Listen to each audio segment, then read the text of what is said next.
What's up, YouTube? Infected Xenon here, coming at you guys with a UA deck profile. You know what rhymes with the UA? BA, and they're basically the same deck, especially because you run BA cards in this, and there's a level 3 engine, so basically the same deck. Similar stats too. What's good, YouTube? Casual Duelist. Let's start right into it. UA stands for Ultra Athletes, so it's a bunch of sports people. Don't get UA. UA midfielder. Triple UA slugger. Is he just a regular slugger, or is he pretty mighty? He's a mighty slugger. Oh. Triple perfect ace. My bad. That's cool. I turned German for a second. And one goalkeeper. That's pretty much the 10 UA, the lineup of 10 that I go for. Goalkeeper. He would probably be at at least 2, but since he's a level 6, it doesn't have synergy with the 2 level 5s. But let's start with midfielder. The reason you run him is because he's level 4, and he allows you to start bouncing all your UAs and gets the ball rolling pretty much. Yeah, they can play soccer. Good one, mate. Well, yeah, his other effect is that once per turn during either player's turn, you could select a UA and bounce it for another one with a different name. But it has to be another one, so it can't bounce himself. So that's the only reason it's not as good as it could be. Slugger really disrupts the meta right now, at least in Shadal's and BA, because he doesn't allow effects to be activated until the end of the damage step. So no graveyard effects except for Skarm. That's the only one that gets around it technically. Flip effects can't activate, etc. And he's 2300. Thank God that there's ways to boost up his attacks so he could get over Dante as well. Perfect Ace is pretty much the go-to guy on your opponent's turn, because during your opponent's turn he can negate any, by discarding a card, obviously there's a cost, negate any card effect or activation. So pretty much what you do is you summon midfielder, special summon slugger, attack over anything, and then swap him out for Ace. And if you want the direct name of how it works, it's pretty much you have to target a UA, send it to your hand, and you can special summon them. And only do that once per turn, because if not, you'd be doing way too many things. And goalkeeper, like I said, you will only run one because of the level difference, but he's 2800 defense, which is a lot better than 25 perfect ass. And once per turn, on your opponent's turn, he could protect from destruction of effect or battle. So that's pretty much the UA lineup.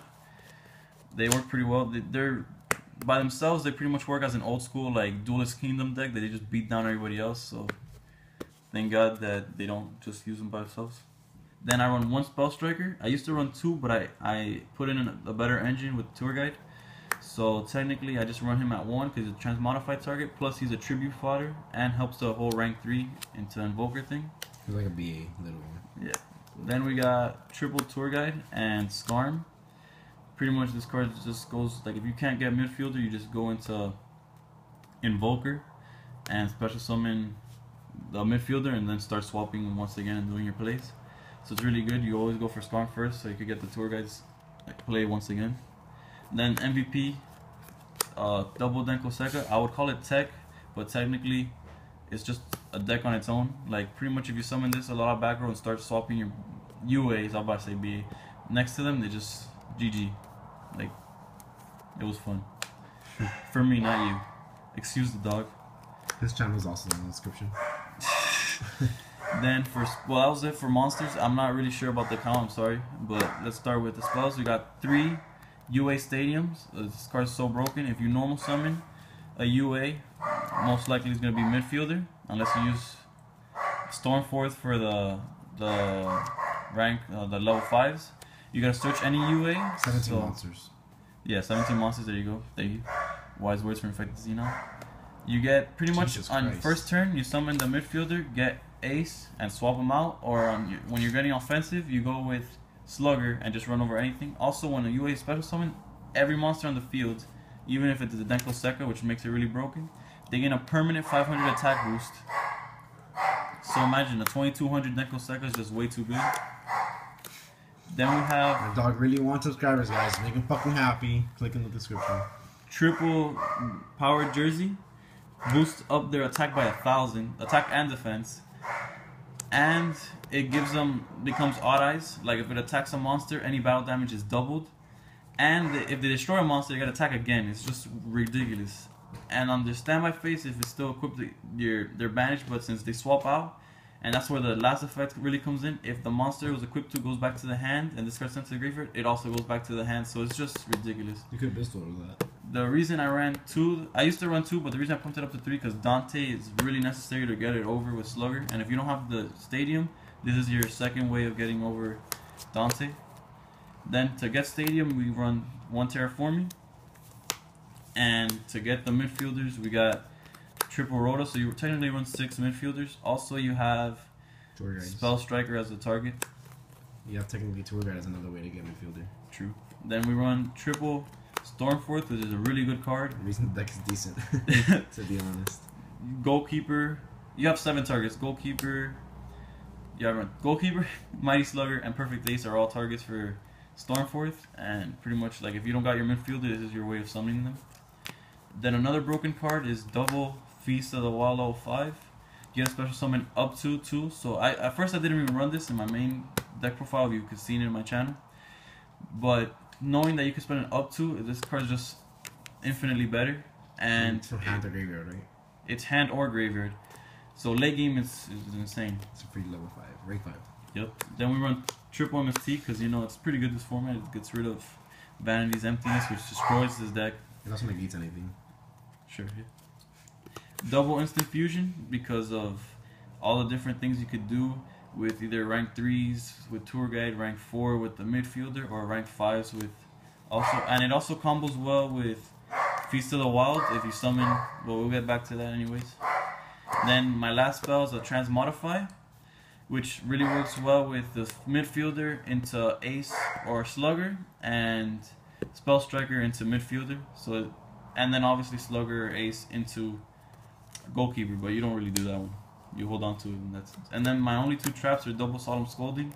Works really well unless your opponent summons the shark that just attacks you directly. But other than that, it's a really good card. It really backs up your Ace. Since Ace can only negate once per turn, this guy really backs them up. Because usually they try to like bait your Ace, so you're like, okay, I'll do it. And then when they think they're clear, you just Scolding.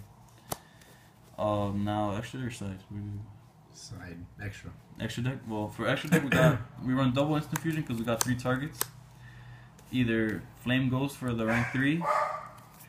Carbonella Warrior is really good because it lets you summon Excalibur, which is your out to killer if it gets on the field. And then the Flame Swordsman is just because it's just Flame Swordsman, super rare. I really wanted this card, and the fact that I got to play is one of the main reasons I run the Instant Fusion. Why is Flame Ghost not fire? Because I was about to say, yeah, you got it, game 2. Then for rank 3s, I run Invoker, Alucard, and Nightmare Shark. Nightmare Shark is pretty much like late game if you need the extra damage. GG. Alucard is technically situational card. If they have a back row that's bothering you, just summon it. Invoker is pretty much the main target you got because it brings out your midfielder and sets up your bouncing plays if you don't have Rhoda or any of the Transmodify, all the freaking plays that you have just to make that happen. For rank 4s,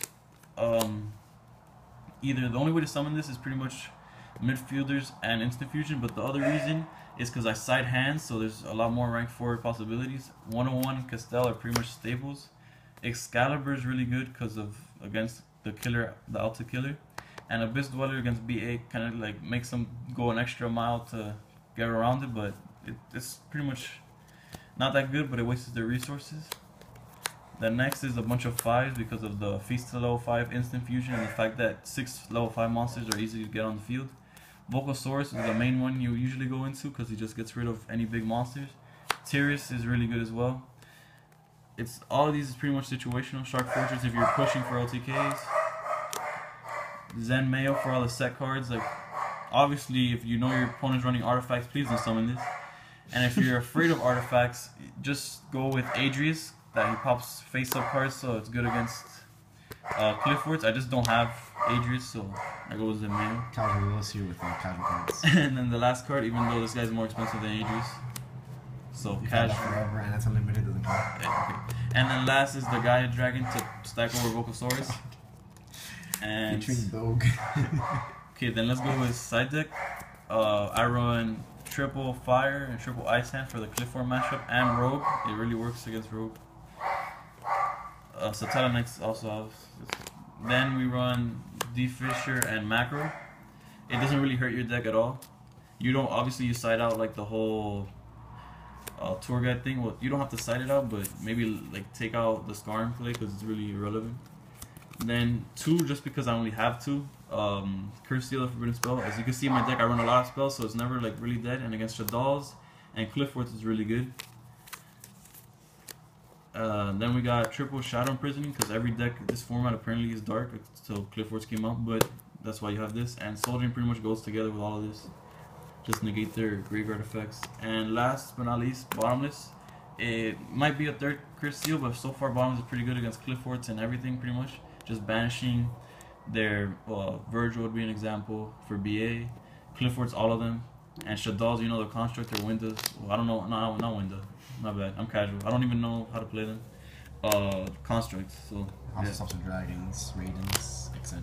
True. I have one more question. Okay. How come these are warriors? Because if you could roto this, it'd be way too broken. That's just my idea. Because it's not a thunder. It's a person. It's a person. She's a person, actually. She has thunder thighs. You got it. I got it. I got it. Yep. Game 3. Alright, game 3 is check out his channel, links in the description. You want to see my BA deck profile, it's on his channel. It's different from the regional one. I like a lot of them. So yeah, thank you guys for watching, link in the description. Expensive cards featuring commons and rares. Yeah.